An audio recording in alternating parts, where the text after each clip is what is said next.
Howdy guys, Bookie Laura here. I just wanted really briefly to do a wrap-up of the books that I read in July. Now, I'm fully aware of the irony or ridiculousness of uploading a wrap-up as the video following the video where I said I wasn't going to do wrap-ups anymore. But the thing is, I'm still going to do wrap-ups, right? Firstly, I'm still doing wrap-ups.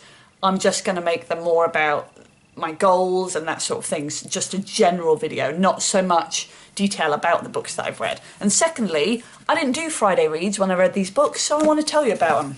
So the first book that I read, I actually don't have a copy of because I moved house after I read it, and therefore I gave it to charity when I moved house. But that was Jaws. I was a bit disappointed with Jaws, I only gave it 3 stars. I thought the start of Jaws was fab, but actually I think I suck at reading stories or books where I already know what's going to happen. I think I'm all the time just waiting for the next event to happen and picturing that rather than getting involved with the story. Plus there was a whole bunch of stuff that wasn't even about the shark. Like, I just think I wanted exciting shark murder stuff.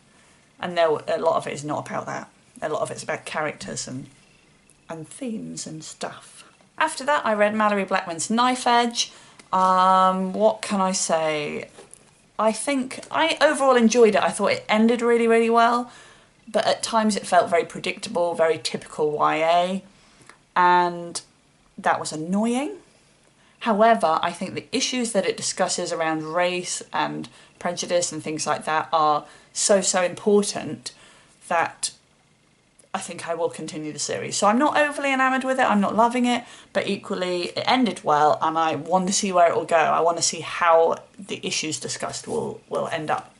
After that I read Pierre Lemaitre's 3 Days in a Life, which was an arc that I was sent, which I really enjoyed. Probably my favourite book that I read in July. It's written from a child's perspective. Terrible things happen and it's all about how that sort of plans out. I really liked that it was written from a child's perspective, and that was really, really clear that he wasn't just writing it from a child's perspective by saying I. It was everything about it, the way that he saw the world, this child, it came across in the writing, so that he'd obviously thought quite hard about how to put that into a story. And I loved the fact that it was an easy read, but without it being a simple read. Like, there was some quite ambitious vocabulary and things like that, but it didn't make it difficult. It wasn't put in there to challenge me and to sort of make the book really, really hard work. It was put in there to enhance the story, and it didn't detract from it by being hard work to traipse through.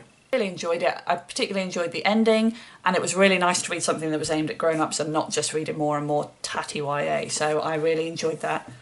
Probably my favourite book of the month. At this point I was getting towards the booktubeathon, so I didn't want to start a new big book that then I would have to put down for a week, so I didn't, basically. I went for some short books that I had on my shelf. I read 5 Go Parenting and I read 5 Go Gluten Free. I have really similar feelings about these both. They were nice enough, they weren't amazing, but they were good enough to read. I really enjoyed the sort of laughing at hipsters that came across in it. They were quite funny. It was easy reading and it was very nostalgic for me because I used to read a lot of Enid Blyton's books when I was young, and yeah, it was a really nostalgic, funny little read for me, but really quick too.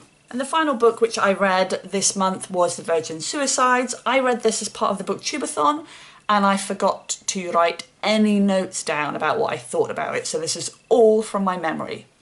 It was the book that I read in 24 hours, which I did achieve. And I think that ruined it for me because I think I felt so pressured to read it that I didn't enjoy it as much. It's certainly dark, a dark book, but I just didn't enjoy it that much. I don't know, I think the pressure to read it all in 24 hours, I mean I read it all in about 5 hours, but I think I just pushed too hard and didn't enjoy it. Meh. It hasn't been a great reading month for me, but that is no surprise because I moved house during that month and that was taking up a lot of my time. So I read 1,141 pages this month, which is my lowest so far this year. But again, I expected that, so I'm not massively disappointed about it. I think that given the circumstances, it's better than I expected. What was not as better than I expected was my performance in the booktubeathon. So if you saw my TBR, let's just pretend that never happened and move on. So those are the books which I read in July. I hope you've enjoyed my wrap up because I'm planning to try and change the format. I don't know how. Focus more on goals and general chit chat and Friday readsness. So this may be the last sort of wrap up in this format. Who knows? We'll see. Thanks for watching, guys, and I'll see you next time. Bye bye.